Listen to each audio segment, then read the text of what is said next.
Hello everyone. नमस्कार प्यारे साथियों। आप सभी को मेरा जय हिंद। मैं दीपू सिंह आप सभी का हमारे YouTube channel educational Deepu home में वेलकम करता हूं। एंड आज हम लोग I will discuss shift to graduate level के एनटीपीसी 6 जून का 2025 का पेपर।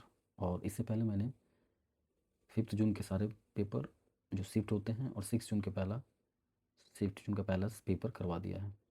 और इस नोट्स का अगर इस सेशन का अगर फ़ायदा उठाना है या सिलेक्शन सीरीज़ का फ़ायदा उठाना है तो प्लीज़ मेक अ नोट बनाएं एक, और हो सके तो मुझे सेंड करें। और एग्ज़ाम जाने से पहले इस नोट को 2 से 3 बार रिवीजन कर लें।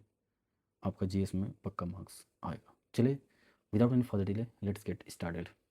पहला क्वेश्चन है, भारतीय अंतरिक्ष अनुसंधान संगठन Indian space research organisation ISRO के अध्यक्ष कौन है? तो ये हो जाएंगे डॉक्टर वी नारायणन, जो भी अभी भी इनका कालखंड चल रहा है। कुछ रिवीजन कर लेते हैं करंट में हुए अपॉइंटमेंट का।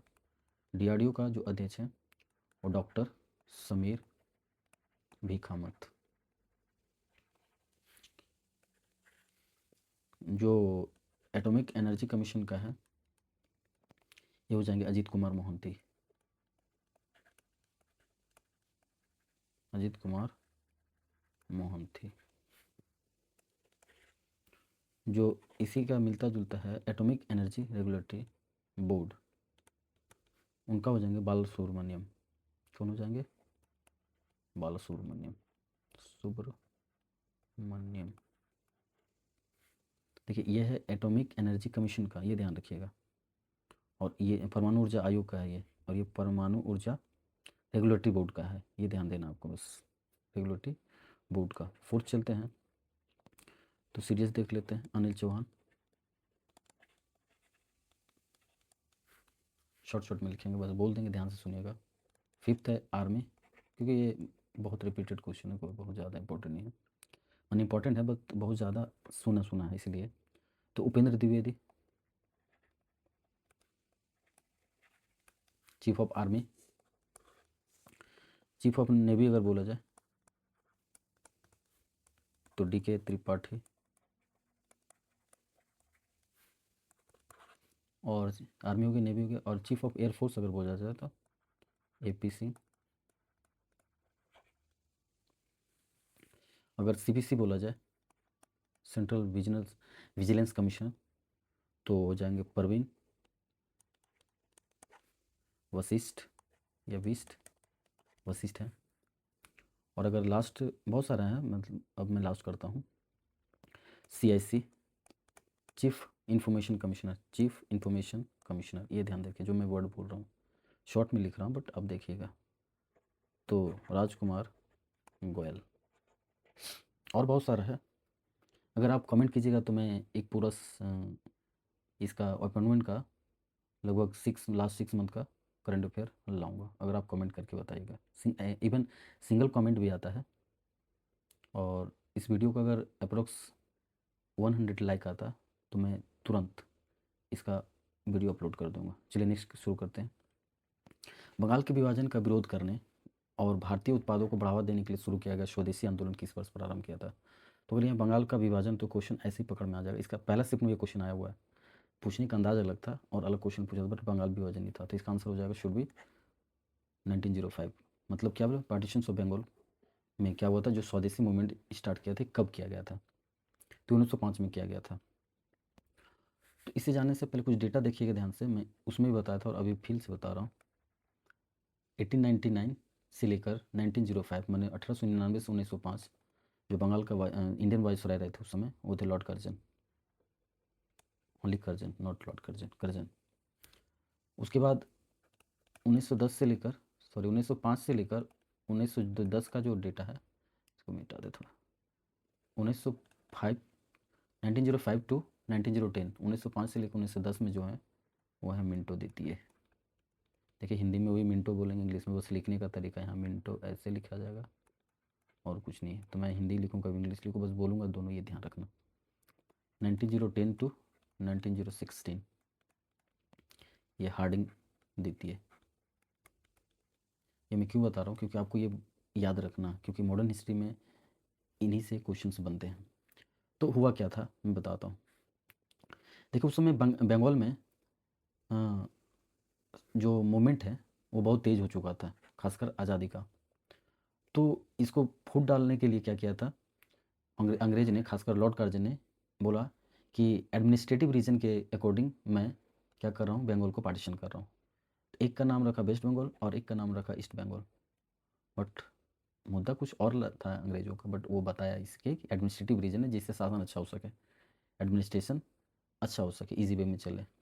वेस्ट बंगाल का उस समय, और अभी भी, कोलकाता ही रहा राजधानी। उस समय भी वही थे जो बंटवारा किया था, ईस्ट बंगाल का ढाका, जो भी बांग्लादेश चला गया। लेकिन हमारे यहाँ के जो खासकर कांग्रेसी लीडर थे उनको ये पता चल गया कि इनका पार्टीशन क्यों किया था बंगाल का। तो तुरंत उन्होंने कोलकाता में एक मीटिंग बुलाई और मीटिंग बुला करके इसका विरोध करने के लिए प्रदर्शन किया, विशाल प्रदर्शन किया। और उसी में वो स्वदेशी आंदोलन चला गया। प्रदर्शन क्या का मतलब है, स्वदेशी तो सीधा लिखने, स्वदेशी मूवमेंट का मतलब है कि अंग्रेज़ों का किसी भी हाल में हेल्प ना होना चाहिए, ना ही तो बिजनेस के थ्रू, ना ही तो एडमिनिस्ट्रेटिव के थ्रू। तो करना क्या होगा, तो उनके द्वारा बनाई गई सारे गुड्स को बहिष्कार करो। और जितने भी चीज़ हैं, ये घोषणा की गई थी टाउन हॉल में जब बंगाल पार्टीशन हुआ था, और यही क्वेश्चन पूछा गया है। ठीक है। और उसी समय उन्होंने शोक दिवस भी मनाया, शोक डे, शोक मन मौन होता है, मौन डे उस समय मनाया। स्वदेशी मूवमेंट, शोक डे, बंगाल पार्टीशन सब कब हो रहा, 1905 की बात हो रही है। किसके शासनकाल में हो रहा, तो लॉर्ड कर्जन, कर्जन के समय हो रहा, ये ध्यान रखिएगा। और उसी समय एक 1905 में ही बनारस पैक्ट हुआ था, मतलब अधिवेशन हुआ था कांग्रेस का। और इस बनारस पैक्ट में, अधिवेशन में, इसका गोपाल कृष्ण गोखले कर रहे थे, गोपाल कृष्ण गोखले चेयरमैन कौन कर रहे थे बनारस पैक्ट का, ये इन्होंने ही बहिष्कार आंदोलन का अनुमोदन किया था। ये जो बहिष्कार आंदोलन हुआ ना, बहिष्कार करो, स्वदेशी आंदोलन को अपनाओ और बहिष्कार करो, ये पारित हुआ था बनारस पैक्ट में ही 1905 में। तो इतनी सारी बातें आप याद रखिएगा इस क्वेश्चन के रिगार्डिंग। नेक्स्ट क्वेश्चन को मूव करते हैं। कंप्यूटर कीबोर्ड पर ऑल्ट प्लस टैब, ये भी क्वेश्चन रिपीटेड है। ये क्वेश्चन 5 जून के शायद सेकंड शिफ्ट में आया हुआ है। सीधा आंसर इसको मैंने विजुलाइजेशन के थ्रू बताया है, यहाँ पर विजुलाइजेशन नहीं बताऊँगा, आप वहाँ जाकर देख लीजिए एक बार। तो ऑल्ट प्लस टैब अगर आप कीबोर्ड में डालते हैं ना, मान लीजिए आपके पास, मैं बता देता हूँ, 4 या 5 टैब खुले हुए हैं। 5 टैब का मतलब है कंप्यूटर में, मान लीजिए आप यहाँ पे विनवर्ड खोले हुए हैं, वर्ड खोले हुए हैं, यहाँ पर आप म्यूज़िक खोले हुए हैं। ठीक है। किसी का व्हाट्सअप अगर होता है तो यहाँ पे व्हाट्सअप खुला हुआ है, या टेलीग्राम खुला हुआ है, या यूट्यूब खुला हुआ, पढ़ रहा हो कोई। तब आप मान लिया अभी यूट्यूब से पढ़ रहे हो, आपको एक मैसेज आया पॉपअप कि आपका रिजल्ट आया हो जो आप एग्जाम दे, तुरंत आप क्या कीजिएगा, यहाँ खोलिएगा ना यूट्यूब से, यहाँ पर तुरंत देखिए मैसेज को आने देखने के लिए। तो आप उस समय क्या डालिएगा, कीबोर्ड से ऑल्ट प्लस टैब डालिएगा ना, तो आपको ये सब एक साथ दिखेगा। जैसे टैब दाबते रहिए, जैसे यहाँ पे है ना, तो हो सकता है यहाँ पे आ जाए, फिर टैब दाजिएगा यहाँ आ जाएगा, और फिर टैब दाजिएगा आपने जो अपने देखना चाहते हैं वो आ जाएगा। तो बस यही चीज़ है। तो इसका क्या हुआ, स्विचेस बिटवीन ओपन एप्लीकेशंस। देखो ना, यहाँ से एप्लीकेशन से इस एप्लीकेशन में, इस एप्लीकेशन से इस एप्लीकेशन से तो ये ऑल्ट प्लस टैब है। ये मैंने बता रखा है, बात मतलब दिखा भी रखा विजुलाइजेशंस। चलिए इसका आंसर क्या हो गया, ए। नेक्स्ट क्वेश्चन है, भारत में निम्नलिखित में से कौन सा भूमि का जल, ground water based irrigation source आया है। तो आप ये देखिए, कुछ क्वेश्चन ऐसे आएंगे ना कि ये जरूरी नहीं कि आप सारा कुछ पढ़ के जाएंगे तो ही बना पाएंगे। आपको कुछ क्वेश्चन ऐसा आएगा जो आप एलिमिनेशन के थ्रू या ऑप्शन के थ्रू कर जाओगे, कभी पढ़े नहीं फिर भी कर जाओगे। चलिए देखते हैं, ग्राउंड वाटर, एक तालाब होगा, टैंक होगा, नदी नहर होगा, या खुला कुआं होगा। तो क्या आंसर होगा बताइए आप, कमेंट में लिखिएगा। चलिए इसका आंसर होगा खुला कुआं। क्यों होगा खुला कुआं, क्योंकि ग्राउंड वाटर नीचे से है, नदी नहर तो बहता हुआ पानी है, तालाब तो सूख रहा, ऊपर से पानी आ रहा, ये भूजल में, टैंक तो समझ रहे हो। तो इसका आंसर होगा खुला कुआं। चलिए कुछ स्टैटिक्स देख लेते हैं इससे रिगार्डिंग। तो अगर पूछा जाए कि इंडिया में सबसे ज़्यादा इरिगेशन जो होता है, सिंचाई, वो किससे सबसे ज़्यादा होता है, तो इसमें ट्यूबवेल सबसे पहले आएंगे, लगभग 46% ये ट्यूबवेल सबसे ज़्यादा आएगा। और थोड़ा सा वेट कीजिएगा, नो,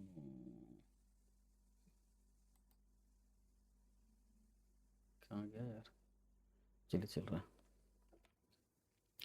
तो इरिगेशन 46.2 किससे? ट्यूबवेल से।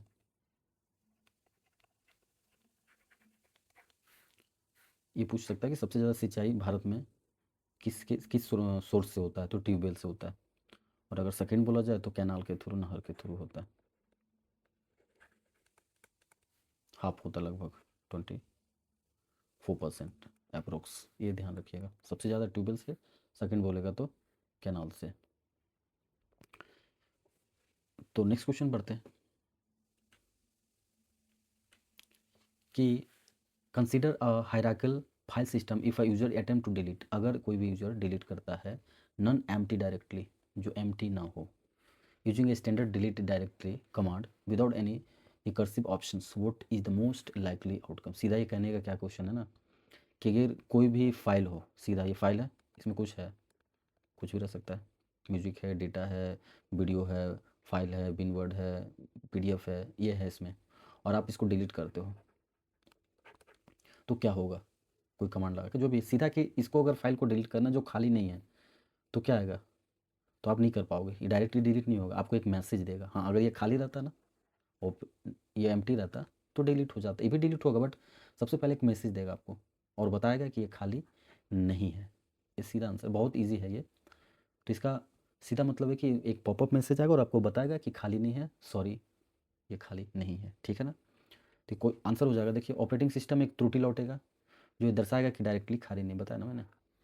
The operating system will return an error indicating that the directory is not empty. सीधा बताएगा कि आप खाली को नहीं मिटा रहे हो, इसमें कुछ डेटा है जो प्लीज़ देख लीजिए एक बार। नेक्स्ट क्वेश्चन पर मुझते, भारतीय नागरिकता के संदर्भ में OCI का पूरा नाम क्या है?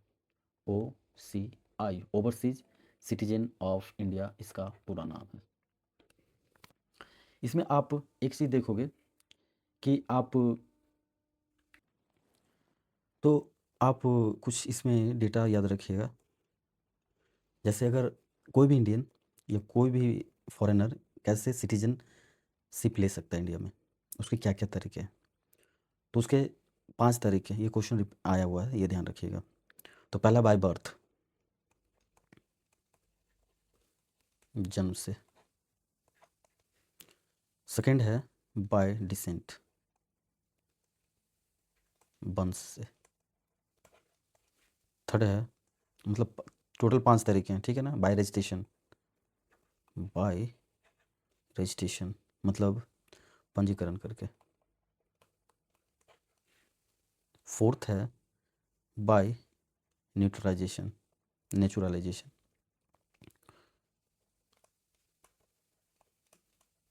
मतलब देसीकरण करके, देसीकरण द्वारा। और जो फिफ्थ है और लास्ट, बाय इनकॉर्पोरेशन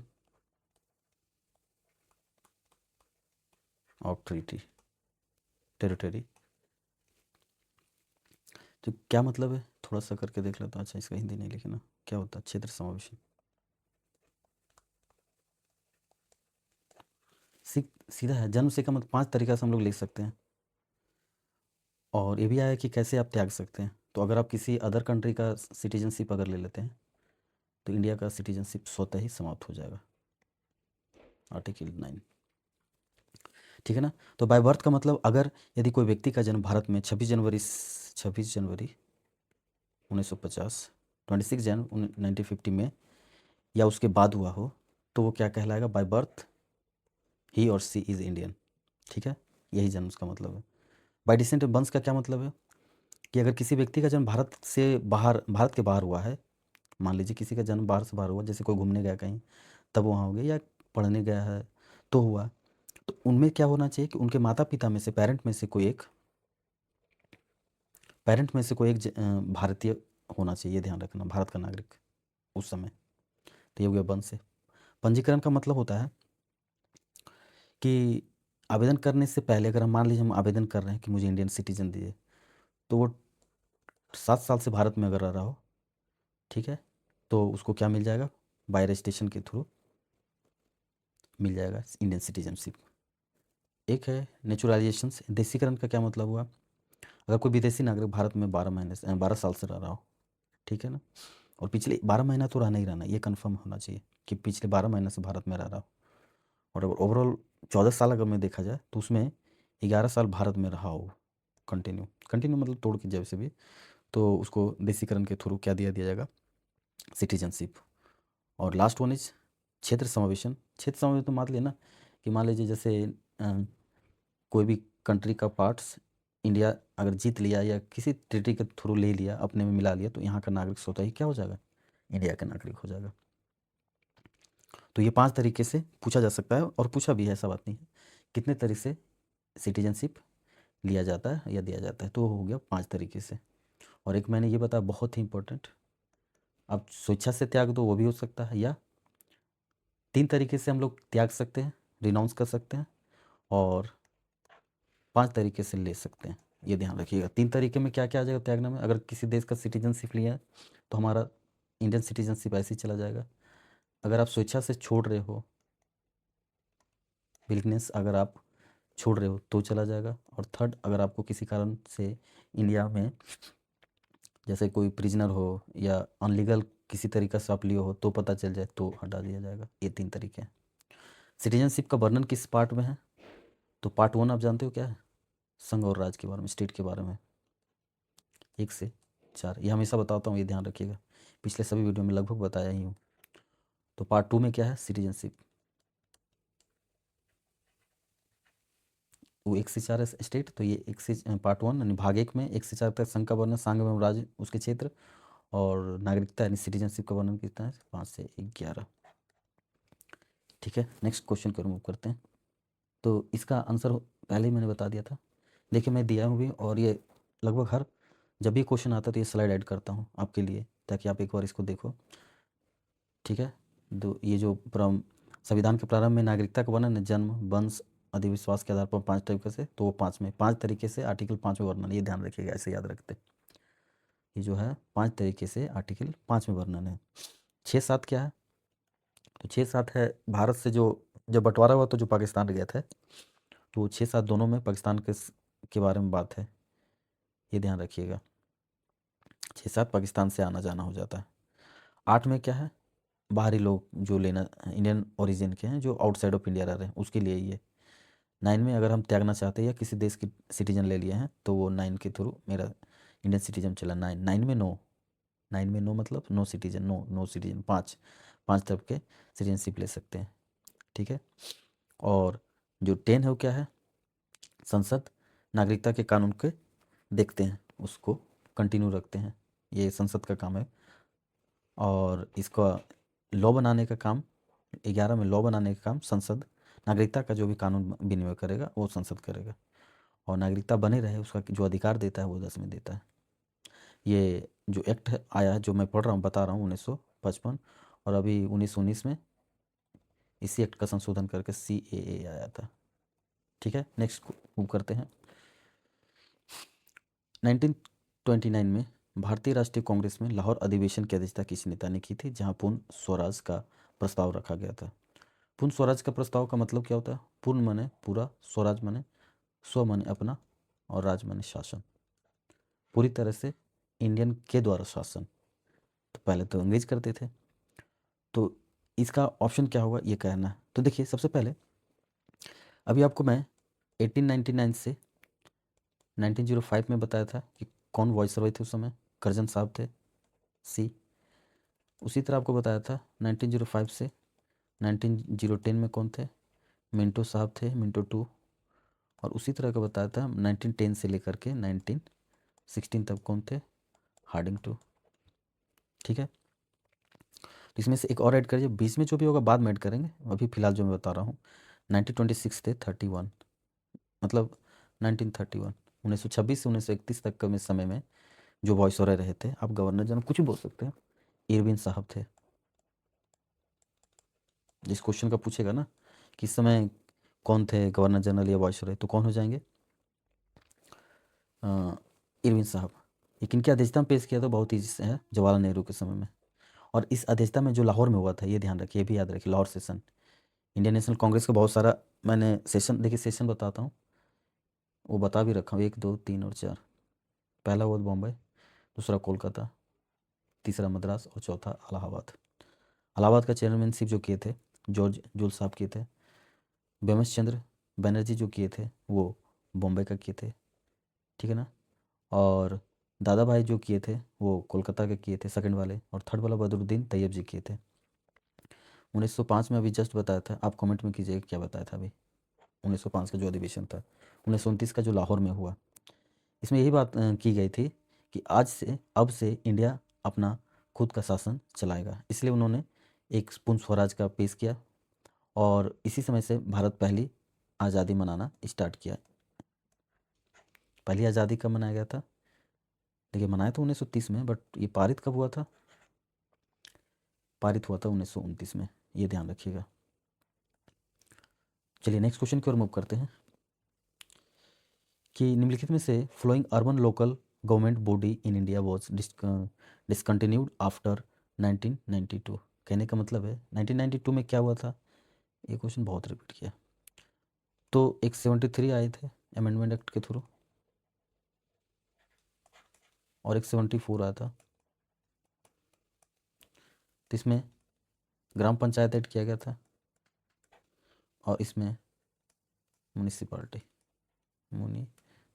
ऐड हुआ था। तो इससे पहले जो काम करते थे म्यूनिसिपालिटी में, नगर निगम में, 92 जब 74 अमेंडमेंट नहीं हुआ था, 74वां अमेंडमेंट, तो वो काम करते थे अधिसूचित क्षेत्र समिति, नोटिफाइड एरिया कमेटी, NAC, ये काम करते थे। और जब अमेंडमेंट होकर नया बिल जब आया तो इन्हीं को ख़त्म कर दिया गया था, और उनकी जगह पे क्या स्टार्ट किया था? 74, शहर की बात कर रहा हूँ मैं, गांव का तो होता नहीं था नोटिफाइड एरिया कमेटी। तो उस समय नोटिफाइड एरिया को बंद करके क्या स्टार्ट किया गया? 74 म्यूनसिपल पार्टी। अब इसको इसको पहले भी बताया और अभी भी तुरंत मैं बता देता हूँ। इसको आर्टिकल यार 243 पी से लेकर के 243 ZG तक था, ये 243 यहाँ पे। और ये कौन सा भाग में जोड़ा गया? देखिए भाग अमेंडमेंट 43 अमेंडमेंट में जो ग्राम पंचायत था वो 9 में जोड़ा गया था, तो ये 9A हो जाएगा, 9A, या 9 का क हिंदी में ऐसे लिख सकते, ए को क कोई, ठीक है।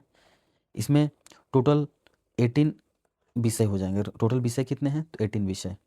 किस भाग में? पार्ट ए, 9 का क ए, ये पार्ट ए नहीं, 9 का ए में। और ये कहाँ से कहाँ तक है? 243 पी से लेकर 243 ZG तक है, ये ध्यान रखिएगा। और अगर पूछा जाए कुछ अनुसूची शेड्यूल में इसको ऐड किया गया, ये भी पूछ सकता है। तो 12th 11वीं अनुसूची में कौन ऐड किया गया? तो ये 11वीं। बस इसके सारा एक एक बढ़ा देते हैं, वही चीज़ होता है। 12वीं अनुसूची में इसको 12th शेड्यूल में ऐड किया गया था म्यूनसिपलिटी। ये 3 म्यूनसिपलिटी को जो ऐड किया, ये 3 टाइप में शासन करते हैं। तो ऊपर से चलते जो बहुत बड़ा है, बड़ा से चलते हैं तो म्यूनिसिपल कॉरपोरेशन में, ठीक है यार क्या हो रहा? म्यूनिसिपल कॉरपोरेशन जो है, आप इसको जानते होंगे, जिसको नगर निगम के नाम से जानते हैं। अगर आपके पास 1 मिलियन से अधिक लोग हैं तो वहाँ पे जो शासन लगता है अर्बन एरिया में, वो है नगर निगम, मतलब म्यूनसिपल कॉरपोरेशन। उसके बाद आता है नगर परिषद। तो नगर परिषद का जो होते हैं म्यूनसिपल काउंसिल है, एक म्यूनसिपल कॉरपोरेशन है, ये म्यूनसिपल काउंसिल है, परिषद। ये हो जाएंगे अगर 20,000 से और 1 मिलियन के बीच लोग हैं, तो वहाँ पे शहर क्षेत्र में क्या बस बनाया जाता है? नगर परिषद यानी म्यूनसिपल कॉरपोरेशन। और तो लास्ट थर्ड देखिए, ग्राम पंचायत भी 3 रूप में बनाया गया। अगर क्वेश्चन आएगा तो मैं वो भी बताऊंगा, बट अभी फिलहाल इसके बारे में डिस्कस करते हैं। तो जो लास्ट है वो है नगर पंचायत, ठीक है। नगर पंचायत हिंदी में भी वही बोलते हैं और इंग्लिश में भी वो बोलते हैं, नगर पंचायत। तो ये 3 टाइप के शासन के लिए चलाया गया था। ये कहाँ बनाया जाता था? तो जो गांव शहरीकरण की ओर बढ़ रहा है, तो उसमें वहाँ पे जो हम लोग वार्ड बोलते हैं, जहाँ पे है ना कि वार्ड का चुनाव हो रहा है, नॉट मुखिया, मुखिया तो ग्राम में हो जाएंगे, तो नगर पंचायत में होते हैं। तो म्यूनसिपल कॉर्पोरेशन, म्यूनसिपल काउंसिल और नगर पंचायत, मतलब नगर निगम, नगर परिषद और नगर पंचायत, 3 टाइप के बनाए गए थे क्या, जो ऐड किए म्यूनसिपलिटी में। समझ आ गया ना? चलिए नेक्स्ट क्वेश्चन की ओर मूव करते हैं कि भारत में अनुसूचित क्षेत्र समिति का प्राथमिक कार्य क्या है? अरे यार ये तो सेम सेम क्वेश्चंस रिपीट कर रहे हैं। नोटिफाइड एरिया कमेटी, अभी देखिए ये क्वेश्चन था यहाँ पे, नोटिफाइड एरिया को समाप्त किया गया था। नोटिफाइड एरिया उस समय क्या काम करता है? जो अभी म्यूनसिपल कॉर्पोरेशन काम कर रहा है वही तो काम करेंगे ना, और क्या करेंगे? तो नगर पालिका का दर्जा प्राप्त करने वाले विकासशील शहरों का प्रबंधन करना, अभी जो वो काम कर रहे हैं, manage developing town due to get a municipality. Same question है, डिस्कशन तो मैंने पहले करवा दिया। तो 1937 में प्रस्तावित वर्धा बुनियादी शिक्षा योजना से कौन सा आंदोलन या विचार जुड़ा हुआ? वर्धा स्कीम, देखिए यहाँ लिखा हुआ बेसिक और यहाँ लिखा हुआ है एजुकेशन। बेसिक एजुकेशन क्या है, ये किससे जुड़ा हुआ है, ये पूछा जा रहा है। तो ये बहुत ही ईजी हो जाएगा। देखिए फिर से मैं बताता हूँ आपको, रिपीट करवाता हूँ, मैं बोल देता हूँ, अब लिखूंगा नहीं। 1899 से 1905, 1819 टू 1905 में करजन साहब थे। 1905 से लेकर 1910, 1905 से 1910 में जो थे मिंटो द्वितीय थे। और 1910 से 1916 यानी 1910 टू 1916 में जो थे वो हार्डिंग द्वितीय थे। एक है जो फोर्थ बताया था, बीच में गैप कर दिया था मैं, 1926 से 1926 से लेकर 1931 तक, 1931 तक इरविन साहब थे। और अब देखिए यहाँ पे दिख रहा हो ना 1907, जो भी मॉडर्न हिस्ट्री में जो भी अपडेट आएगा उसका आप उन वायसराय या गवर्नर जनरल जरूर याद रखिएगा। तो वो भी मैं, चलिए बात करता हूँ। तो 1936 से 1944 जो सबसे लंबा अगर पूछा जाए कौन सा वॉइस हो रहे थे, तो ये 36 टू 1944 में हो जाएगा लिन लिथिगो। कौन हो जाएंगे सर? लिन लिथगो, ठीक है, ये हो जाएंगे। तो किसके समय में वर्धा पेश हुआ था, Wardha scheme by the Mahatma Gandhi? तो हो जाएंगे 1937। ये क्या था, सिंपल है, बेसिक क्या बोला ना। देखिए बताया मैंने, क्वेश्चन अगर आप नहीं जानते हो तो प्लीज़ आप ध्यान से पढ़ो आंसर, मतलब क्वेश्चंस। यहाँ लिखा हो बुनियादी शिक्षा योजना से कौन सा आंदोलन या विचार जुड़ा हुआ, तो ये हो जाएगा बुनियादी शिक्षा, दिख रहा। चलिए आंसर, नई तालीम, उर्दू वर्ड है, नई तालीम का मतलब ये होता है बेसिक एजुकेशन। ये पेश किए थे कौन? महात्मा गांधी। और आपको अगर 1835 में बात किया जाए, जो मैकाले साहब लाए थे, वो क्या शिक्षा लाए थे भारत में? अंग्रेजी के माध्यम से शिक्षा। ये कब आया था? 1835। आप कमेंट में कमेंट करोगे कि सैडलर आयोग कब और किस, इसका उद्देश्य क्या था सैडलर आयोग का, ठीक है। तो इसका आंसर ये हो गया ना। नेक्स्ट क्वेश्चन है, रसोई में कौन सी प्रक्रिया प्रसरण का उदाहरण है? रसोई में कौन सी प्रक्रिया, प्रसरण मतलब होता है ऑस्मोसिस, एक होता है ऑस्मोसिस और एक होता है डिफ्यूजन। तो इसमें बोला कि रसोई में कौन सी प्रक्रिया प्रसरण का उदाहरण, ऑस्मोसिस का उदाहरण। देखिए ऑस्मोसिस जब भी होगा तो ये वाटर से रिलेटेड होगा, हमेशा इसमें वाटर का बात आएगी, इसमें वाटर की बात नहीं आएगी, ये ध्यान रखिएगा। इसका सीधा मैं एग्जांपल के थ्रू बता देता हूँ। अगर मैं एक अगरबत्ती रूम के कहीं कोई कोने में जलाऊं तो उसका जो गैस है वो आपके नाकों तक आएगा, सेंट आएगा ना उसका। तो ये जो प्रोसेस हो रहा है वो क्या हो रहा है? डिफ्यूजन हो रहा है, जिसको विसरण कहते हैं। और उसी तरह आप चना भिगोने दे दियो, सूखा चना, तो आप क्या देखोगे, दिन में वही सूखा चना फूल कर, मतलब भिगो पानी से भिगो कर बड़ा हो गया, तो उसमें पानी चला गया। तो ये जो प्रोसेस हो गया ये ऑस्मोसिस होगा और ये हो जाएगा डिफ्यूजन। तो ये रसोई में कौन सा प्रक्रिया ऑस्मोसिस का इसमें एग्जांपल है? पास्ता को दूध में उबालना, उबालना तो होता नहीं है। खाद्य पदार्थ को नाइट्रोजन से उपचारित करना, ये भी नहीं होगा। मसालों का पीसना, यहाँ भी नहीं होगा। क्या बताया मैंने, पानी की बात होना चाहिए सर, हो सकता है कुछ चीज़ का भी पानी हो। कच्चे आम को गाढ़े नमक के घोल में रखना, तो कच्चे आम को क्या कर देते हैं, गाढ़े घोल में रख देते हैं, तो उससे होता क्या ना, तो इसमें पानी रहता है कच्चे आम में, जब उसको नमक के घोल में रखेंगे तो यहाँ का पानी किधर जाएगा, क्योंकि नमक के घोल में नमक ज़्यादा है, ठीक है। तो ये पानी किधर चला जाएगा, नमक के घोल में, तो ये क्या हो जाएगा, सिकुड़ जाएगा आम। और ये क्यों किया जाता है, ताकि प्रिजर्व इसको बोलते हैं, संचरित करने के लिए, ताकि कीटाणु इसमें ना लगे। पानी रहेगा तो कीटाणु लगेगा, पानी नहीं रहेगा तो पानी निकल करके इसमें चल जाता है और ये सिकुड़ जाता है। That is called osmosis. बात समझ में आ रहा हो? नेक्स्ट क्वेश्चन है, तो इसका आंसर ये होगी ना। देखिए यहाँ पे उसका ये दिया गया डिफ्यूजन और ऑस्मोसिस। व्हाट इज डिफ्यूजन, और मैं सिंपल भाषा में समझा दिया। ये मतलब केमिस्ट्री के लैंग्वेज में है। तो ऑस्मोसिस और एक है डिफ्यूजन, ये विसरण वो प्रसरण, ये ध्यान रखिएगा।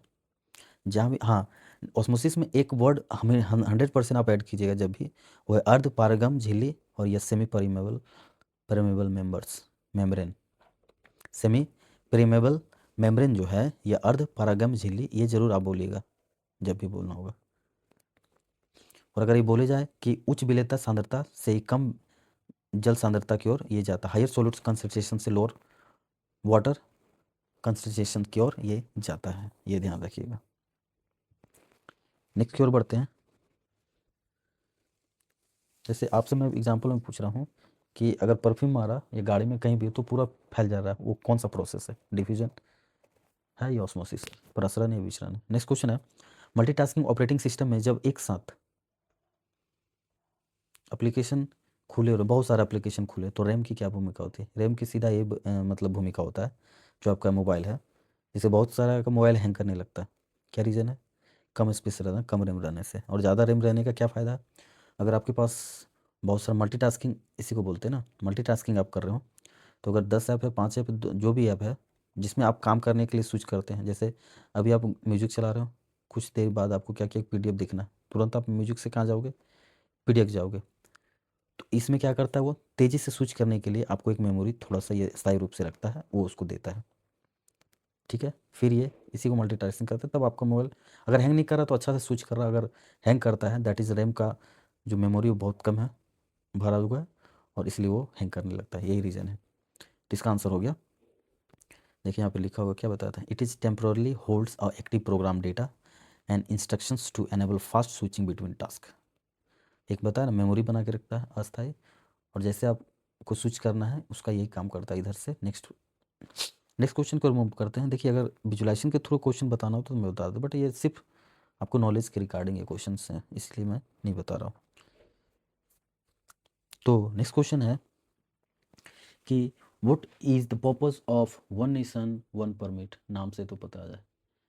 क्वेश्चन ऐसा नहीं कि नहीं आता तो एकदम देखना नहीं, पढ़ना नहीं, एक बार पढ़िए और समझिए क्या करना चाह रहा, बस हो जाएगा ये क्वेश्चन।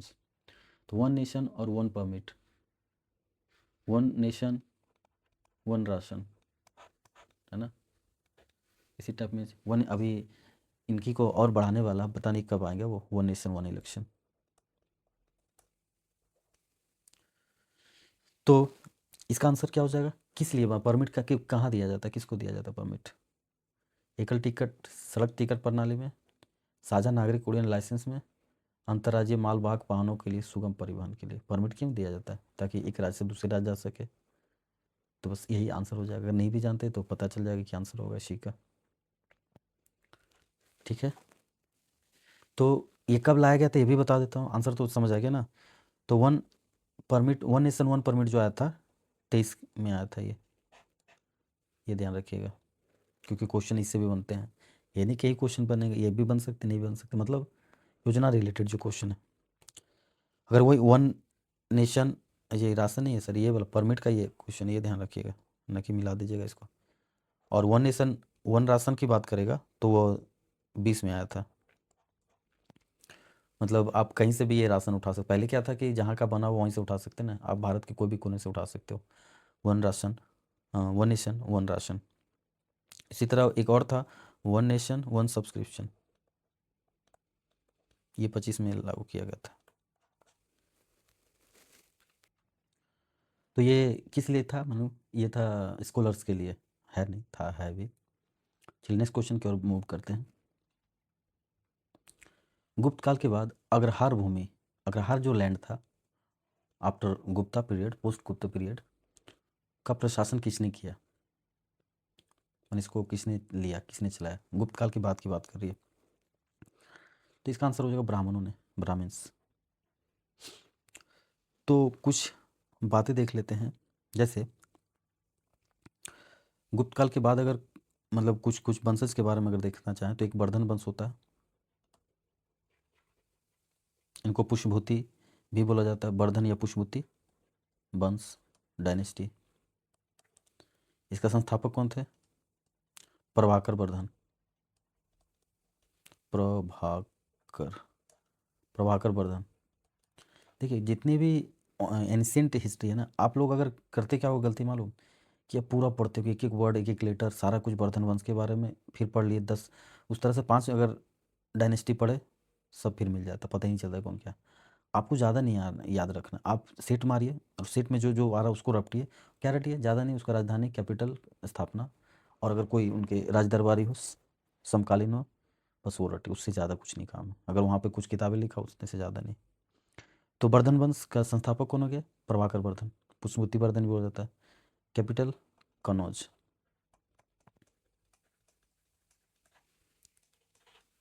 पोस्ट मतलब इसके बाद की बात कर रहा हूँ। एक हो जाए मौखरी,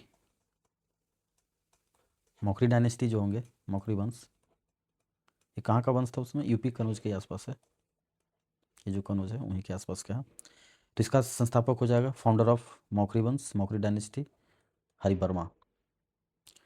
कैपिटल एक कनौज, सेम।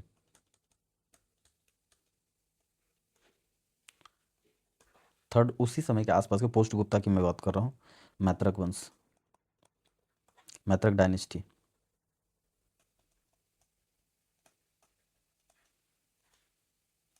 इसका बल्लभी मतलब इसका कैपिटल कहाँ था? गुजरात के ये आसपास का एरिया है, सौराष्ट्र गुजरात उस समय का, बल्लभी।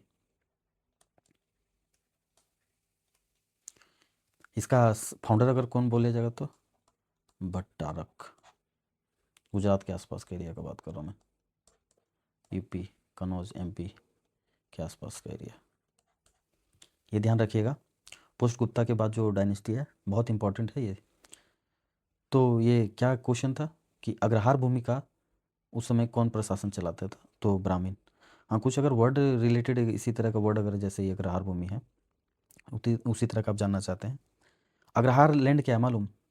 ये कुछ नहीं था, वो टैक्स छूट विदाउट टैक्स, मतलब उस समय क्या होता था, आप अगर कहीं भी लैंड में काम करते तो आपको टैक्स देना पड़ता था ना, ये टैक्स फ्री लैंड था। तो बस यही चीज़ याद रखिएगा। तो जैसे इसमें ग्राम या गांव जो विलेज, विलेज के बाद अगर विषय डिस्ट्रिक्ट में चलते हैं तो उसको विषय कहा जाता था, ये डिस्ट्रिक्ट। डिस्ट्रिक्ट के बाद प्रांत राज्य का अगर बात कर लेते हैं उस समय के अकॉर्डिंग होता होगा, अभी मैं इसको विलेज डिस्ट्रिक्ट और प्रांत बांट दे रहा हूँ, स्टेट। तो ग्राम का जो अधिकारी होता था उस समय वो ग्रामिक कहलाता था, या महतर भी बोला जाता था इसको। विषय का विषयपति, बहुत ईजी है ना, विषय का विषयपति। आधिकारिक डिस्ट्रिक्ट ऑफिसर जो मैं बोल रहा हूँ, प्रांत का हो जाएगा ओपरिक। हिंदी इंग्लिश में एक ही बोलते हैं इसलिए मैं हिंदी लिख रहा हूँ।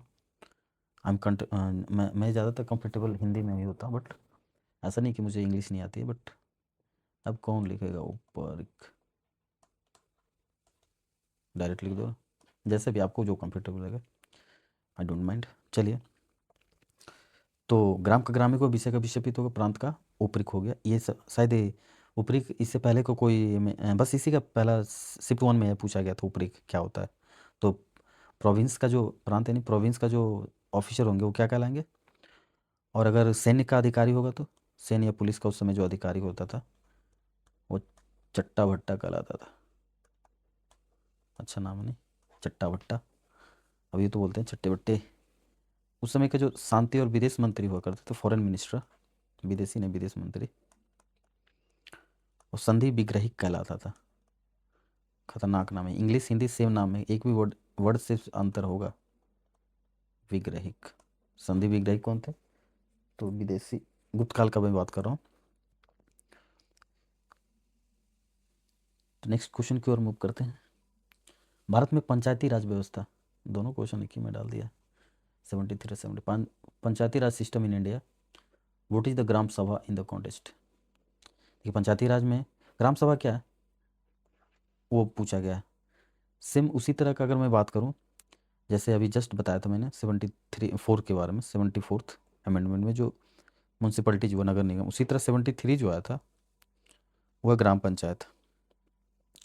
ये डिस्कशन मैं पहले भी कर चुका हूँ, इसलिए मैं थोड़ा सा इसमें बताऊँगा। तो इसको भी 3 रूप में, 3 टाइप में बांटा गया था। जैसे उनको 3 टाइप में बांटा गया था ना, इसको भी 3 रूप में बांटा गया था। 73 का मैं बात कर रहा हूँ। शेड्यूल बोलेगा तो 11 अनुसूची पार्ट 9 भाग 9 में, अनुसूची 11 में, इसका अलग एक बढ़ा दीजिए, 9A हो जाएगा। ये 9, ये 9A, ये 11 शेड्यूल सूची, अनुसूची 11, तो ये अनुसूची 12th शेड्यूल, ऐसे बताया ना। 243 से लेकर 243 ओ तक। ओ के बाद MNO, ओ के बाद क्या आता है P, तो आगे P से चलेगा, ये P से ZG तक। ऐसे करके याद रखना होता है, अगर याद करोगे तो, मैंने लिंक करके, ठीक है। तो ये एक्ट जो, ये दोनों कब हुआ था? 1992 में ये जो एक्ट अमेंडमेंट आया था, बट लागू कब किया गया था? 24 अप्रैल 1993 में। ये एक्ट का जो भी बात है, सबसे पहले लागू करने वाला जो पंचायत था कौन था? राजस्थान का नागौर, राजस्थान का नागौर। उसके बाद अगर पूछा जाए तो आंध्र प्रदेश, राजस्थान के बाद। और इसी 24 अप्रैल को जो पंचायत दिवस मनाया जाता है, पंचायत डे, ठीक है। ऐसे लिंक करके याद रखो, तभी सारा कुछ याद रहता है। आप सोचो कि एक रट ले, नहीं होता है। हाँ, मैं बता रहा तो 3 जैसे वो भी होते हैं ना, 3 ये भी होते हैं। एक होते ग्राम पंचायत, हिंदी इंग्लिश एक ही बोला जाता है, विलेज लेवल में जो होता है ग्राम पंचायत। ये दूसरा होता है पंचायत समिति, ये विलेज लेवल पर ग्राम पंचायत। पंचायत समिति ब्लॉक लेवल पर जो होता है, जहाँ सब अपना EBC OBC ST कार्ड जो भी। उसके बाद नेक्स्ट और लास्ट जो होता है जिला परिषद।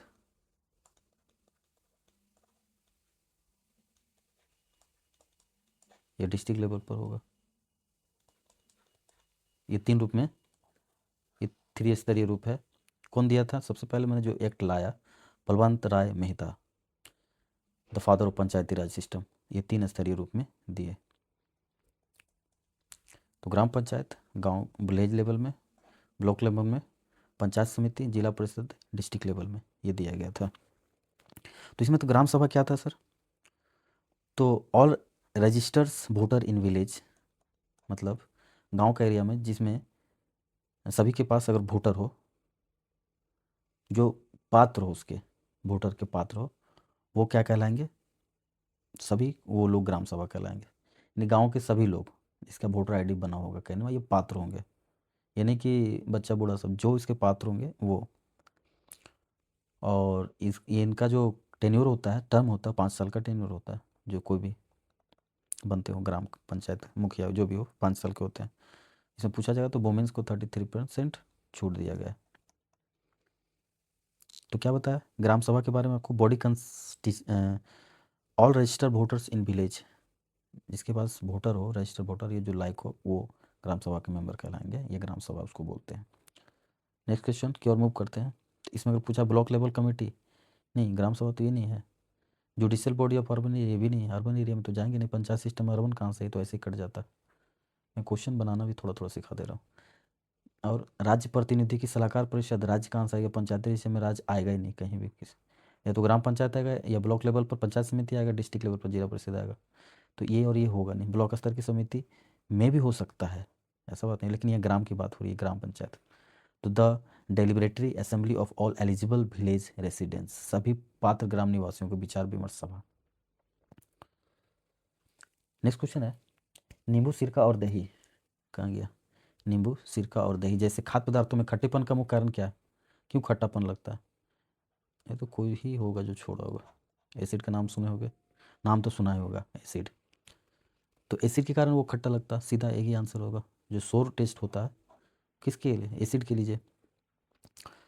तो इसका आंसर हो जाएगा एसिड। किधर गया? अम्ल, ठीक है। बढ़ते हैं, नहीं कुछ बात अच्छा यहाँ पर क्या है? एल्कोलाइड। एल्कोलाइड क्या होता है मालूम? एल्कोलाइड बोलते हैं कि जो पौधे से प्राप्त हुआ ना एसिड, खासकर जैसे कैफीन, निकोटीन, मॉर्फिन, इसको एल्कोलाइड कहा जाता है।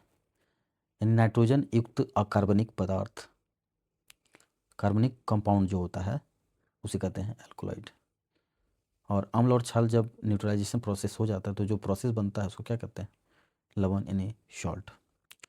हाँ, एक चीज़ बातें याद, जो ये आया हुआ क्वेश्चन है थोड़ा सा ट्रिकी है, वो ध्यान रखिएगा कि बोस्टन और लोरी ने क्या दिया था थ्योरी। देखिए एसिड क्या होता है, तो कोई बोलेगा जो स्वाद में टेस्ट में सोर हो, खट्टा हो, यही ना बोलेगा पहला।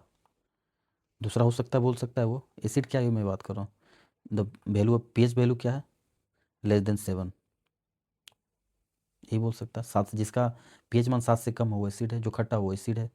हो सकता है कोई थ्योरी ये भी दे, जो लिटमस पेपर का जो ब्लू होता है, नीला लिटमस पेपर, उसको वो रेड में कन्वर्ट कर दे। अगर मैं उसको डालूँ उस पर लिटमस पेपर में, अगर वो एसिड डाल दूँ तो नीला अगर रहेगा तो लाल कर दे, ये भी बोल सकते हैं। ये सबसे कॉमन मतलब उसका डेफिनेशन है। बट ये क्वेश्चन आया नहीं था। क्या क्वेश्चन था मालूम, कि अगर वो देखिए हाइड्रोजन आयन या तो दान करेगा, डोनेट करेगा, या तो एक्सेप्ट करेगा। या तो दान करेगा या तो ग्रहण करेगा, ये ध्यान रखिएगा। तो जो डोनेट करेगा वो कहलाएगा अम्ल, ये ध्यान रखिएगा। बोस्टेंड जो ब्रोंस्टेड लोरी ने थ्योरी दिया था वो क्या बोलता है कि जो भी हाइड्रोजन आयन डोनेट करेगा उसको एसिड कहेंगे, ये समझ लीजिएगा। अब बोले सर क्या बोल रहे हो, समझ नहीं आ रहा। सबसे पहली बात, हाइड्रोजन आयन क्या होता है, हाइड्रोजन प्लस जो है ये हाइड्रोजन आयन कह रहे हैं, इसको क्यों कह रहे हैं, क्या है ये मालूम। इसको प्रोटॉन बोल सकते हैं, ये बोल नहीं सकते, प्रोटॉन ही भी बोला जा सकता है इसको। हाइड्रोजन आयन को हम लोग क्या बोलते हैं, प्रोटॉन। क्यों बोलते हैं ये भी बता देता हूँ। जैसे आप कोई भी एलिमेंट लिए तो उसमें क्या होता है, एक न्यूक्लियस होता है, एक उसका ऑर्बिट होता है। तो ऑर्बिट में इलेक्ट्रॉन घूमते हैं, स्पिन करते हैं, और न्यूक्लियस में नाभिक में कौन रहते हैं, न्यूट्रॉन और प्रोटॉन। ये नेगेटिव चार्ज होते हैं इलेक्ट्रॉन, प्रोटॉन पॉजिटिव, और न्यूट्रल तो जीरो चार्ज होते हैं ना। तो होता क्या है यहाँ, H प्लस प्लस का क्या मतलब है मालूम, प्लस लिखने का कोई तो मतलब होता होगा। अगर आप डोनेट कर रहे हो किसी चीज़ को तो आपका जो चार्ज लग जाएगा, क्या हो जाएगा, आपने दे रखा किसी चीज़ को तो प्लस। आप अगर कोई चीज़ ले रखा होता है तो आप पे माइनस आता है, ठीक है। तो इसलिए कहते हैं क्योंकि आप सुनोगे कि इसके आइसोटोप, 3 आइसोटोप होते हैं हाइड्रोजन के। एक होते प्रोटियम, एक होता है ड्यूटेरियम, एक होता है ट्राइटियम। क्यों आइसोटोप ऐसे लिखा जाता है ना, इसका क्या मतलब है, इसका मतलब है कि एक अगर इसका परमाणु संख्या है तो इसका परमाणु द्रव्यमान एक ही हो, यहाँ संख्या एक है, परमाणु मतलब जिसका एटॉमिक मास डिफरेंट हो, अलग अलग हो, उसको क्या कहते हैं, बट एटॉमिक नंबर सेम हो तो उसको आइसोटोप कहते हैं। तो इसमें सबसे पहले आपको एक चीज़ समझना पड़ेगा, इतना जानने के लिए थोड़ा सा आउट ऑफ हो रहा हूँ लेकिन थोड़ा समझने बात है, कि एटॉमिक नंबर क्या होता है और एटॉमिक मास क्या होता है। तो एटॉमिक नंबर में मतलब होता है number of proton, number of proton. Number मतलब क्या, संख्या, और मास माने द्रव्यमान। और द्रव्यमान क्या होता है, तो नाभिक में जो उपस्थित plus of neutron plus proton is equal to nucleus में जो देखिए क्या होता है, न्यूक्लियस में n प्लस पी होता है, इसका ऐड कर दो तो ये क्या बन जाएगा, मास। और number of proton is equal to क्या हो जाएगा, सिर्फ नंबर ऑफ प्रोटॉन। कहीं के नंबर ऑफ इलेक्ट्रॉन भी दिया रहता है, बट इसमें एक डिफरेंट है कि इलेक्ट्रॉन को अगर आप लेते हो तो न्यूट्रल अगर होगा तभी ले सकते हैं, ऐसे प्लस माइनस वाला नहीं ले सकते, ये ध्यान रखिएगा जब यहाँ पर लिखना होगा तो हमारे पास इसकी संख्या, प्रोटॉन की संख्या को हम लोग एटॉमिक नंबर बोल देते हैं, और इसको ऐड को हम लोग बोल देते हैं एटॉमिक मास। तो एक्चुअल जो हाइड्रोजन है ना, ये वाला प्रोटियम, उसमें हाइड्रोजन H प्लस लिखा गया, मतलब मालूम क्या, कि सिर्फ यहाँ पे प्रोटॉन है और ये जो इलेक्ट्रॉन है, तो इलेक्ट्रॉन से मतलब नहीं ना, सिंपल इससे मतलब। तो इसमें क्या, न्यूट्रॉन है ही नहीं, यहाँ पे जो ये लिखा है इसका मतलब होता है 1H1 का मतलब सिर्फ प्रोटॉन है। तो इसलिए हम इसको H प्लस को प्रोटॉन कहते हैं, ये ध्यान रखिएगा। तो यहाँ पे एसिड की बात आ रहा था ना, कि जो जल बिलियन में हाइड्रोजन आयन डोनेट करते हैं कि एक्सेप्ट करते हैं, ये ध्यान रखना है। तो जो डोनेट करते हैं वो एसिड कहलाएंगे, डोनर एसिड कहलाएंगे, डोनर एसिड कहलाएंगे, डोनर एसिड कहलाएंगे। ये प्रोटॉन का भी डोनर बोल सकता है। चलिए नेक्स्ट क्वेश्चन की ओर मूव करते हैं। आंसर देख लिए ना, अच्छा देखने की जरूरत भी नहीं है। भारतीय संविधान के किस भाग में, यानी free legal aids is which part of Indian constitutions. कौन सा पार्ट है? Free legal. तो फ्री लीगल समझ रहे हो ना, डीपीएसपी में है। प्रस्तावना में नहीं, डायरेक्ट प्रिंसिपल में शायद, फंडामेंटल राइट में नहीं, फंडामेंटल ड्यूटीज़ में नहीं। तो क्या हो जाएगा? डीपीएसपी डायरेक्टिव प्रिंसिपल में। 39A में इसका वर्णन। क्या चीज़? फ्री कानूनी सलाह। देखिए ये भी स्लाइड में लगा दिया, ये स्लाइड में हमेशा लगाता हूँ, ये ध्यान रखिएगा। अभी जो बात हो रही थी 39A वाला क्या है? Equal justice and free legal aid, यही ना क्वेश्चन था। देखिए फ्री लीगल एड देख लीजिए यहाँ पे, निःशुल्क कानूनी सहायता का प्रावधान दिया गया किसमें? डीपीएसपी में। 39 में। कब ऐड किया गया था? 40। जितने सारे एडेबल है ना, वो तो मोस्ट इंपॉर्टेंट है। इंपॉर्टेंट तो सारा है, जैसे मोस्ट इंपॉर्टेंट बोल रहा हूँ मैं। 50 ये बताया तो मैंने, 50-50 न्यायपालिका और कार्यपालिका 50-50, जुडिशरी और एजुकेटिव 50-50 में आते हैं। तो चलिए हम इस लाइन को याद कर लेते हैं, फिर नेक्स्ट इस लाइन को, फिर इस लाइन को, ऐसे करके याद रखेंगे हर से, मतलब जब जब ये आएगा। तो 39A में क्या होता है? सामान्य और निःशुल्क विधिक सहायता, मतलब equal justice and free legal aid. कब आया था? कब ऐड किया गया? 52 अमेंडमेंट 1967 में, 1976 में ऐड किया है 29। उसके बाद 42 में क्या है? तो human work conditions and maternity relief, मातृत्व राहत किस में दिया जाता है? 42 में। काम की मानवीय स्थितियाँ और मातृत्व राहत 42 में। 43 में भी 97 एक्ट 2011 में इसको ऐड किया गया था। तो ये क्या था? तो 43 का भी सहकारी समिति, देखिए आपको याद है 9 में एक था, एक 9A था, एक 9B है। ये 9B क्या है? यही सहकारी समिति ऐड किया 97 अमेंडमेंट में। ठीक है, 9B पार्ट भाग बोले तो 9B, और ऐसे आर्टिकल बोले तो 43B कोऑपरेटिव सोसाइटी। ये कब ऐड किया गया? 97 अमेंडमेंट 2011 में। ठीक है, बस इसी का पार्ट ये सब है, कुछ नहीं है, इसी से रिलेटेड है, मैं बताऊंगा, पहले देख लेते हैं। 46 SC/ST बिगर सेक्शन के लिए, SC/ST सेक्शन के लिए जो 46 बना। 39 फ्री लीगल एड होगा, निःशुल्क। 42 क्या होगा? मातृत्व और मानवीय स्थितियाँ, यानी human work conditions and maternity relief. 30B क्या हो गया? कोऑपरेटिव सोसाइटी समिति। 46 क्या? SC/ST बिगर सेक्शंस। 48A जो ये भी 42 में ऐड हुआ, 39 से एक, और 48 से A और A दोनों इसी में आएगा। देखिए एक और ये आ सकता है यहाँ, देखिए ये भी 43 है, उद्योगों में श्रमिकों की भागीदारी, ये है ना A और B, ये भी है इसलिए हटा दो। ये जो बोल रहा ना वो 42 अमेंडमेंट 1976। तो ये पर्यावरण, वन और वन्यजीव संरक्षण, protection of environment, protest forest and wild life. तो वाइल्ड लाइफ का बात कहाँ पर है? तो 48A वाइल्ड लाइफ 48A, और 51 लास्ट अंतर्राष्ट्रीय शांति और सुरक्षा, 51 अंतर्राष्ट्रीय सुरक्षा, ये ध्यान रखिएगा। नेक्स्ट क्वेश्चन की ओर मूव करते हैं। निम्नलिखित में कौन सा कथन सबसे अच्छी तरह से बताता है कि RNA में थायमिन की बजाय यूरासिल का उपयोग क्यों किया जाता है? देखिए बहुत सारे चीज़ होते हैं जो पाया जाता है, सभी चीज़ सेम होते हैं। आरएनए और आरएनए और डीएनए बताया था मैंने। आरएनए होता है सिंगल मॉडल में, और जो ये होते हैं, थोड़ा सा पिक्चर खराब बनाता हूँ, ये ध्यान रखिएगा। जो डबल हेलिक्स मॉडल है बना, इनमें बहुत सारा चीज़ पाए जाते हैं। तो ये सिंगल मॉडल होता है, ये डबल मॉडल होता है। तो उसमें ये डिफरेंस, इसमें क्या क्या नहीं पाया जाता? तो आरएनए में थायमिन नहीं पाया जाता है, डीएनए में थायमिन पाया जाता है, ये याद रखिएगा। और आरएनए में थायमिन की जगह पे ही क्या पाया जाता है? जैसे डीएनए में थायमिन पाया जाता है, उसी तरह आरएनए में उसकी जगह पे यूरासिल पाया जाता है। क्या पाया जाता है? यूरासिल पाया जाता है।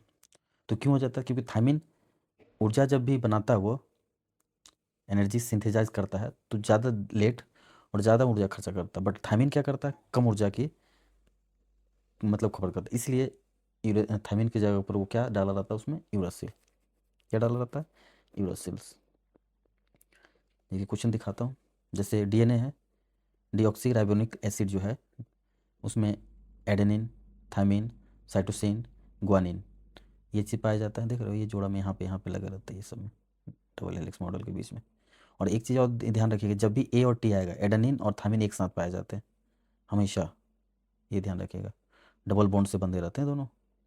जब भी एक साथ में ये जोड़े में पाए जाते हैं। उसी तरह ये CG साइटोसिन्स और ग्वानिन ये हमेशा एक साथ मिलते हैं, जहाँ भी रहेंगे वो लोग, ये दोनों एक साथ, ये दोनों एक साथ, ये जोड़ा में, ये भी जोड़ा में, ये डबल बॉन्ड के साथ बंधे रहते एक दूसरे से, ये ट्रिपल बॉन्ड के साथ एक दूसरे से बंधे रहते। यही बता रहा था कि एडेनिन, थाइमिन, साइटोसिन्स, ग्वानिन, तो RNA में भी पाया, ग्वानिन पाया जाएगा, साइटोसिन पाया जाएगा, एडेनिन पाया जाएगा, बट थाइमिन नहीं है। वो थाइमिन की जगह RNA में क्या पाया जाएगा? यूरासिल। यही मैं बात कर रहा हूँ, तो जो क्वेश्चन पूछ रहा था, देखिए यहाँ तो दिया हुआ है, सब कुछ सेम है, बट थाइमिन की जगह पे क्या होगा? तो वहाँ पर एडेनिन और थाइमिन एक साथ पाया जाएगा, तो RNA में हो जाएगा एडेनिन और यूरासिल एक साथ पाया जाएगा। यहाँ भी साइटोसिन से गुआनिन है, यहाँ भी साइटोसिन और गुआनिन है। ठीक है, ये कुछ नहीं होता, राइबोज शुगर फॉस्फेट होते हैं ये सब। तो ये क्या करते हैं, इसमें DNA का डेटा सुरक्षित रहता है, ये ध्यान रखिएगा। DNA का जो कोडिंग सुरक्षा, ये सब में सुरक्षित रहता है। तो एक क्वेश्चन हुआ था ना, तो यूरासिल का संश्लेषण ऊर्जा की दृष्टि से ये सस्ता होता है, यूरासिल्स। DNA में यूरासिल्स की जगह क्या होगा? थाइमिन। डबल हेलिक्स मॉडल किसने दिया था? ये मैं क्वेश्चन बताया हूँ, Watson and Crick. Next question की ओर मूव करते हैं। तो किस भारतीय अंग्रेजी कवि के पहले कविता संग्रह द स्ट्राइड्स, जो 1966 में प्रकाशित हुआ था, को कविता संग्रह के लिए अनुशंसा प्राप्त हुई थी? किस भारतीय अंग्रेजी कवि के पहला कविता संग्रह है उसका? तो ये निसिम इज़ेकिएल था इनका नाम। कुछ क्वेश्चन ऐसे भी आ जाते हैं जो मैंने आउट ऑफ सिलेबस है, बस वो आ गए तो आ गए। लेकिन अंग्रेजी कवि तो रामानुजन भी थे। हाँ, इनका ऑप्शन रामानुजन ही होगा, वही मैं कन्फ्यूज हो रहा था। क्या होगा? बस बोला गया द स्ट्राइड्स के लेखक को ना, सीधा आंसर बना दो यार। कब प्रकाशित हुआ था? पता नहीं, 1966 में। नेक्स्ट क्वेश्चन की ओर मूव करते हैं। निम्नलिखित में कौन सा निर्वाह कृषि का लक्षण नहीं है? तो निर्वाह कृषि का लक्षण क्या नहीं है? निर्वाह का लिखिए का मतलब क्या होता है? एक तरफ से प्रिमिटिव टाइप का, जो कहते हैं ना सबसिस्टेंस फार्मिंग क्या होता है? एक तरफ से पुरानी मेथड यूज़ करते हैं, मतलब वो, तो उसको कहते हैं, देखिए कृषि का, फार्मिंग का बहुत सारा रूप होता है, वो आप ध्यान रखिएगा। तो फार्मिंग का क्या क्या रूप होता है, जैसे पिछले क्लास में मैंने भी बताया है। तो एक होता है टेरेस फार्मिंग। तो जो टेरेस फार्मिंग होता है वो क्या होता है? पहाड़ी एरिया में जो किया जाता है, ये वाला सीढ़ीनुमा खेती, उसको टेरेस फार्मिंग कहते हैं। एक होता है शिफ्टिंग कल्टीवेशंस, जिसको हम लोग झूम खेती भी बोलते हैं, स्थानांतरित कृषि भी बोलते हैं। वो क्या होता है? आज जैसे आज यहाँ किए, आज क्या हो सकता है 3 महीने 2 महीने 4 महीने किए यहाँ पे, फिर कुछ दिन बाद यहाँ से छोड़ छाड़, मैंने पहले जंगल साफ करते रहते हैं 3 महीने 4 महीने यहाँ करते हैं, उसके बाद फिर यहाँ से चले जाते हैं, यहाँ नेक्स्ट एरिया मूव कर जाते हैं दूसरे, फिर वहाँ भी ऐसे खेती करते हैं। तो इस सब टाइप के जो एग्रीकल्चर फार्मिंग है उसको कहते हैं शिफ्टिंग या झूम खेती। स्थानांतरित कृषि समझ गए हैं, पहाड़ों के एरिया में होता है। तो उसी तरह जो निर्वाह कृषि है वो क्या होते हैं? देखिए ज़मीन तो कम होता है, पर अधिक उत्पादन के एरिया में ज़मीन कम लेकिन उत्पादन अधिक होता है। ये हमेशा डेंस पॉपुलेशन के आसपास एरिया में किया जाता है। ये सीधा ही पुराना मेथड जो चल रहा है अभी, उसी तरीक़ा से फार्मिंग जो करते हैं उसी को कहते हैं क्या?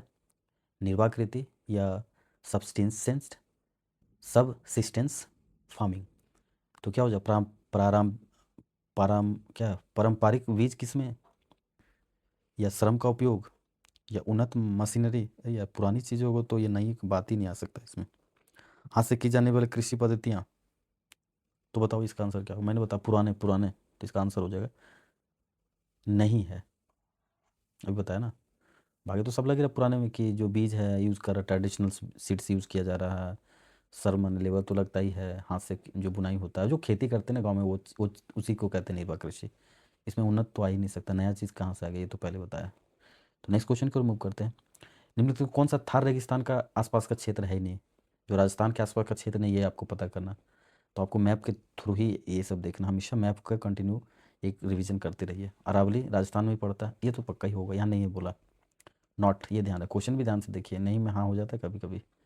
कच्छ करण गुजरात के आसपास है ही है। सिंधु नदी, जैसे ये अगर गुजरात या राजस्थान अगर है, तो इधर पाकिस्तान पड़ता है।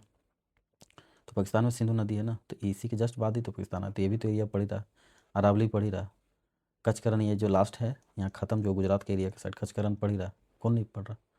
तो विंध्य पर्वत तो होगा नहीं, विंध्य हिमाचल तो एमपी के आसपास पड़ जाता। तो बस एक क्वेश्चन है, ये नहीं होगा। चलिए नेक्स्ट मूव करते हैं। देखिए यहाँ दिया हुआ पिक में लगा दिया हूँ, ये देखिए दिख रहा है, ये अरावली पर्वत माला, उसकी इधर राजस्थान में देख रहा हो, यहाँ सिंधु है ना, इसी राजस्थान से सिंधु एरिया घिरा हुआ, सिंधु नदी तो ये तो होगा ही। कचकरन देखिए यहाँ से सटा हुआ, कचकरन भी होगा, अरावली, तीनों तो दिख ही रहा, बट विंध्या तो इधर ही कहीं है ना, ये तो होगा नहीं। अच्छा मैं पाइए। नेक्स्ट क्वेश्चन है कि एमएस वर्ड 365 में वर्ड में विनवर्ड जब खोलेगा, माउस से टेक्स्ट को ड्रैग करके बाएं क्लिक और कंट्रोल प्लस ड्रैग करने में क्या अंतर है? सीधा अंतर है। अगर सिर्फ आप ड्रैग करोगे, ऐसे अगर घसीट के लेके आओगे तो वो मूव करेगा, यहाँ से यहाँ आ जाएगा और कुछ नहीं, अगर ड्रैग करते हो। लेकिन कंट्रोल दाब के अगर ड्रैग करते हो, कंट्रोल बटन अगर दाबो तो कॉपी हो जाता है। बस यही होता है, अगर खींचोगे तो खींचाएगा, drag plus control plus drag करोगे तो कॉपी होगा। बस यही आंसर है। किधर गया? दोनों क्रिया टेक्स्ट को स्थानांतरित करती है, गलत है। ड्रैग करने से टेक्स्ट स्थानांतरित होता है, कंट्रोल पर ड्रैग करने से कॉपी होता है, यही वाला। नेक्स्ट, शक राजक को पराजित करने के बाद चंद्रगुप्त द्वितीय ने किससे विवाह किया था? बहुत इंपॉर्टेंट क्वेश्चन है ये। तो चंद्रगुप्त द्वितीय ने किनको हराया था? शकों के अंतिम राजा रुद्र तृतीय को हराया था, ये ध्यान रखिएगा। तो इसका आंसर, उसके बाद किनसे विवाह किया था? कुबेर नागा से। तो गुप्त वंश का प्रथम राजा कौन थे? श्रीगुप्त।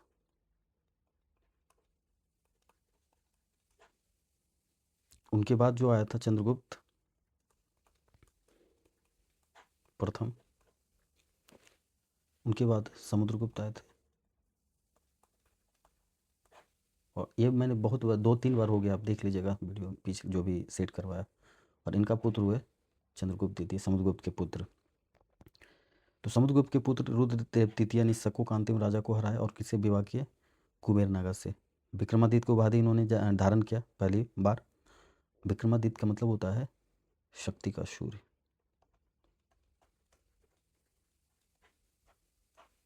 पावर ऑफ सन। इनको देवगुप्त के नाम से भी जाना जाता है, ये याद रखिएगा, देवगुप्त। और कुछ बातें बताइए, नेक्स्ट बढ़े। हाँ चलिए, इसमें इनके दरबारी जो कि था नवरत्न में, वो भी बात कर लेते हैं, कौन कौन इनके 9 जेम्स थे। तो 9 जेम्स में इन्होंने कालिदास, बहुत फेमस पर्सनालिटी, धन्वंतरी,